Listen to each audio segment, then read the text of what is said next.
विकास। उद्योगमंत्री तथा रत्नागिरी जिल्ह्याचे पालकमंत्री डॉक्टर उदय सामंत यांच्या संकल्पनेतून रत्नागिरी शहरातील भगवती किल्ल्याच्या पायथ्याशी उभारण्यात आलेली रत्नदुर्ग शिवसृष्टी महाराष्ट्राच्या इतर जिल्ह्यातील नागरिकांनी जरूर पाहावी असं आवाहन उपमुख्यमंत्री अजितदादा पवार यांनी केलं आहे। परंतु ते 5 कोटी काय अजून किती पण रक्कम लागू द्या, त्यामध्ये कुठेही राज्य सरकार कमी पडणार नाही। आणि हे जसं मला वाटतं 2 वर्षात हे उभं केलं, 2 वर्षात उदयच्या मार्गदर्शनाखाली ही शिवसृष्टी उभी राहिलेली आहे आणि ही शिवसृष्टी अशीच आपल्याला चांगल्या पद्धतीने ठेवायची हे रत्नागिरीकरांनी पण निश्चितपणे लक्षात ठेवावं। आणि मी आता जिथं जाईल तिथं रत्नागिरीला गेला तर रत्नागिरीची शिवसृष्टी पाहिली का असं जरूर मी लोकांना त्या ठिकाणी विचारीन। असं एक उत्तम प्रकारचं एक लोकार्पणाचा कार्यक्रमाच्या करता मला उदयनी मला आमचे तटकरे साहेबांना शेखर आणि बाकीच्या सगळ्यांना बोलवलं, त्याबद्दल उदयला पण मी मनापासून धन्यवाद देतो। आपण माझ्या लाडक्या बहिणी आणि आमचे सगळे पुरुष मंडळी आणि आमचे तरुण तरुणी पण इथं मोठ्या संख्येने उपस्थित राहिले, तुमचंही मी मनापासून स्वागत करतो आणि युगपुरुष छत्रपती शिवाजी महाराजांना विनम्र अभिवादन करून मी या ठिकाणी थांबतो। जय हिंद, जय महाराष्ट्र। पालकमंत्री डॉक्टर उदय सामंत यांच्या संकल्पनेतून रत्नागिरी शहरातील भगवती किल्ल्याच्या पायथ्याशी उभारण्यात आलेल्या शिवसृष्टीचा लोकार्पण सोहळा उपमुख्यमंत्री अजितदादा पवार, उद्योगमंत्री तथा पालकमंत्री रत्नागिरी जिल्हा डॉक्टर उदय सामंत, खासदार सुनील तटकरे, आमदार शेखर निकम यांच्या उपस्थितीमध्ये उत्साही वातावरणात पार पडला।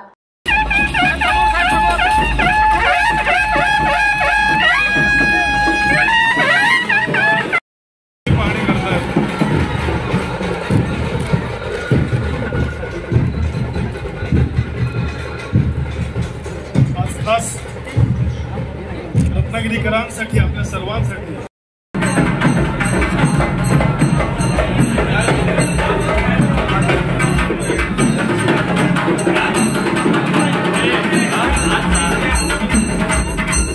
आगे बघ राजन।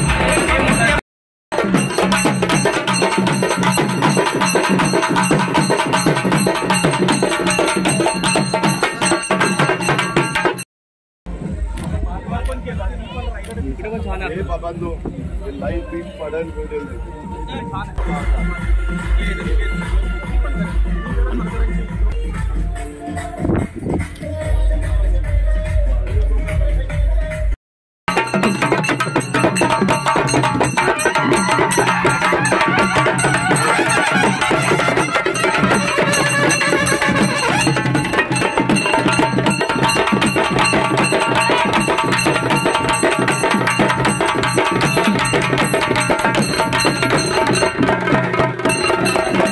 अरबी समुद्राच्या बाजूला रत्नागिरी येथे छत्रपती शिवाजी महाराजांचा देशातील पहिला पुतळा उभारण्याचा मान मला मिळाला, याबद्दल पालकमंत्री उदय सामंत यांनी समाधान व्यक्त केले आणि कोकणातील सर्वात मोठ्या शिवसृष्टीचा लोकार्पण अजितदादांच्या हस्ते होत आहे, याबद्दल अभिमान वाटत असल्याची भावना व्यक्त केली।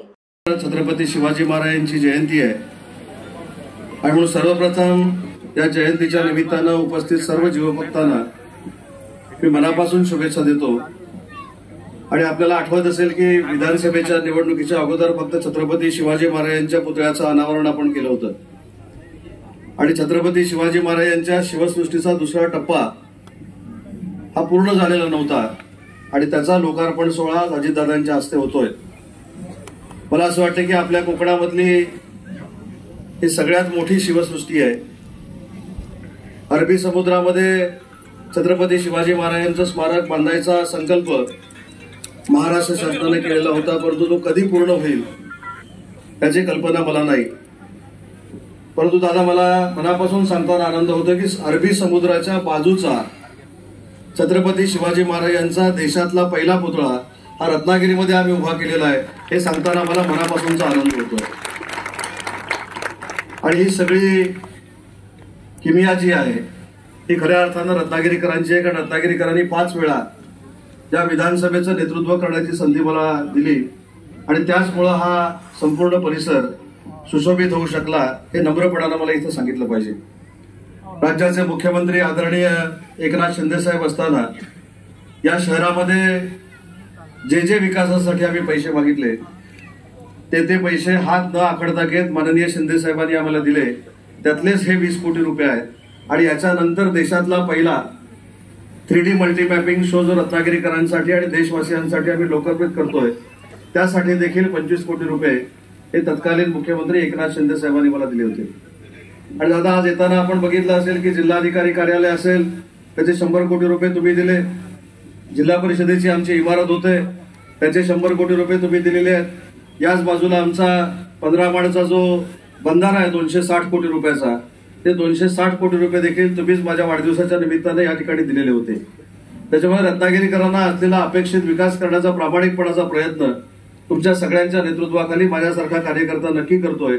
आणि म्हणून पुन्हा एकदा आपण या कार्यक्रमाला आपण व्यस्त असताना देखील आलात त्याबद्दल रत्नागिरीकरांच्या वतीनं मी मनपूर्वक आपले. महाराष्ट्रातील तसेच कोकणातील महत्त्वाच्या बातम्या पाहण्यासाठी कोकण 24 तास न्यूज चॅनलला YouTube वर सबस्क्राईब करा आणि बेल आयकॉन प्रेस करा.